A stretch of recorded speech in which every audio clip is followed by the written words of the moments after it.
ကိုရောက်တဲ့အခါမှာဆိုရင်ဒီမြင်းလဲလေးတွေတွေ့ရင်ပို့ပြီးတော့သဘောကျတယ်အခုနောက်ပိုင်းဆိုရင် e-bike လေးတွေ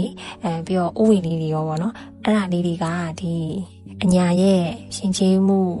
ပြရုပ်တစ်ခုထဲမှာလည်းပါမယ်ထင်တယ်ပေါ့နော်အဲ့ဒါလေးတွေကနိုင်ငံခြားသားတွေကိုလည်း tourist attraction တစ်ခုအနေနဲ့လည်းဆွဲဆောင်နိုင်တယ်လို့မြင်မိရပေါ့နော်ပကံလာတဲ့အခါတိုင်းမြင်းလဲနဲ့တော့မသွားဘူးe-bike နဲ့တော့တငယ်ချင်းတွေနဲ့အတူတူတော့ပတ်ပြီးတော့သွားဘူးတယ်ပေါ့နော် e-bike နဲ့ကတော့ပြောစရာလည်းအရန်ကောင်းတယ်အခုသွားမဲ့ဖရားကကြတော့ဓမယန်ကြီးဖရားပေါ့နော်အဲ့တော့ဒုမှာဓမယန်ညံမှာတပ်ပင်ညူအနုမှာအာနန္ဒာတကောမှာရွှေစည်းကုန်းဆိုတဲ့အတိုင်းဒီဒုတဲ့ကြီးမားတဲ့နေရာမှာနာမည်ကြီးတဲ့ဒါဓမယန်ကြီးပဲဖြစ်ပါတယ်အဲ့တော့ဒီဓမယန်ကြီးကအဟိုးအဝေးကြီးကနေကြည့်ရင်တော့မှဒီဖရားကြီးရဲ့ဒုတဲ့အရန်ကြီးမားတယ်ဆိုတာတိတာပေါ်လွင်ပါတယ်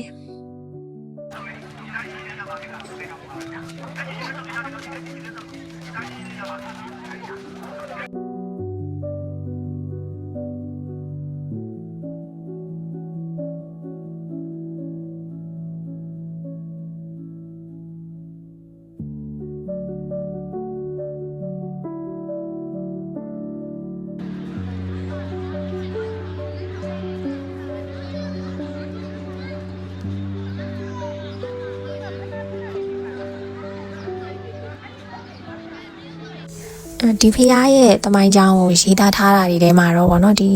အလောင်းစီသူမင်းကြီးမှာသားတော်နှစ်ပါးရှိတယ်။အဲ့တော့သူ့ရဲ့သားတော်နှစ်ပါးမှာမင်းရှင်စောနဲ့ဒီနရသူဗောနော်နရသူကသားငယ်ဖြစ်ပါတယ်။အဲ့ဒီနရသူကဒီထီးနှန်းရယူလိုချင်တဲ့စိတ်နဲ့သူ့ရဲ့ဒီဖခင်ဖြစ်သူရောအကိုဖြစ်သူကိုပါသူကတပ်ဖြတ်ခဲ့တဲ့အတွက်သူကဒီအပြစ်တွေကိုနောင်တရတဲ့အတွက်ဒီဖရားကိုသူကတည်ခဲ့တယ်လို့လည်းပြောကြတယ်။အဲ့ဒီဖရားကိုတည်တဲ့အချိန်မှာလည်းပဲသူကိုယ်တိုင်ကိုကြီးကြပ်ပြီးတော့မှသူကတည်ခဲ့တယ်အဲ့တော့သူစီမံတဲ့အခါမှာလည်းပဲဒီအုတ်ချက်တွေတစ်ခုနဲ့တစ်ခုကြားထဲမှာအပေါက်ရာမရှိရလေအောင်သူကစီမံခဲ့တယ်အဲ့တော့ဒီလိုအပေါက်ရာရှိတယ်အထိုးလို့ရတယ်ဆိုလို့ရှိရင်အဲ့ဒီပယံစီဟာတွေကိုသူကကွန်မြတ်ခဲ့တယ်လို့လည်းရေးကြတယ်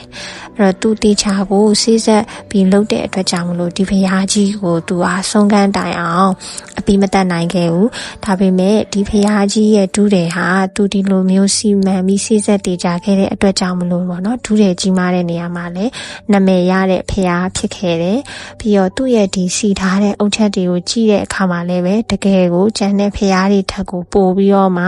စီးဆက်တေချာတယ်ဆိုတာကိုမြင်တွေ့ရပါလိမ့်မယ်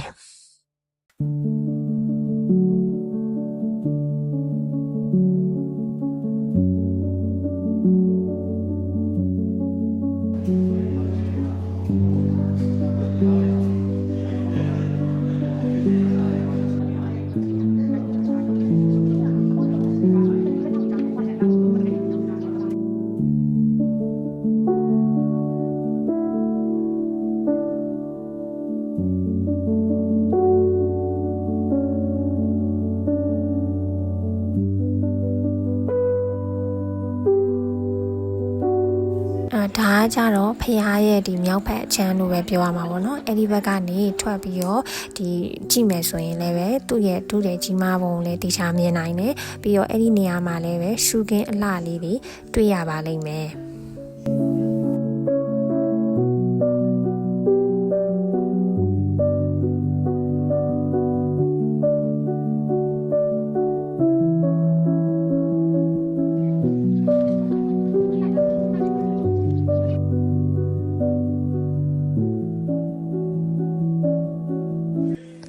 နောက်ထပ်သွားမယ့်နေရာကြတော့အာနန္ဒာဘုရားပေါ့နော်အဲ့တော့အာနန္ဒာကသူ့ရဲ့ဘုရားပွဲကကြတော့ပြတူလမှာသူကကျင်းပါတယ်လို့ပြောကြတယ်ပေါ့နော်အဲ့တော့ကိုတို့သွားတဲ့အချိန်ကတော့ဘုရားပွဲလုပ်တဲ့အချိန်တော့မဟုတ်သေးဘူး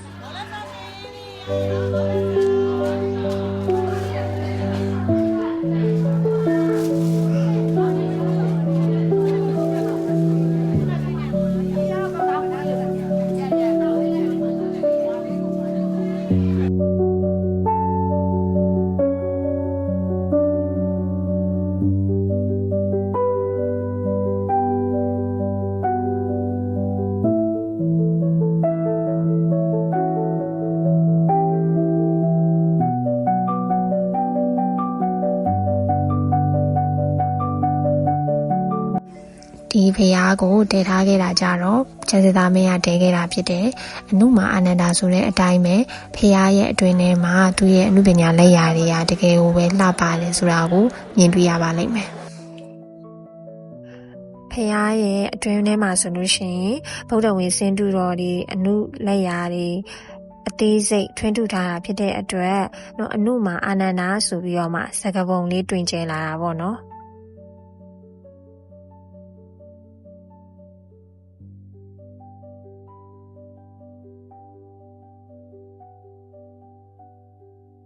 ဒီအာနန္ဒာဖျားမှာနောက်ထပ်စိတ်ဝင်စားမိတဲ့တစ်ချက်ကတော့ဒီတကားကြီးပဲပေါ့နော်ဒီတကားကြီးကတူးတယ်လည်းကြီးတယ်လို့မြင့်လည်းအမြင့်ကြီးပဲပေါ့နော်ဒီလောက်ကြီးမားတဲ့တကားကြီးကိုဒီလိုမျိုးစောင့်လုပ်နိုင်တာကိုတကယ်လည်းချီးကျူးပါတယ်ပြီးတော့စိတ်ဝင်စားဖို့လည်းအရန်ကောင်းတယ်လို့လည်းထင်မိပါတယ်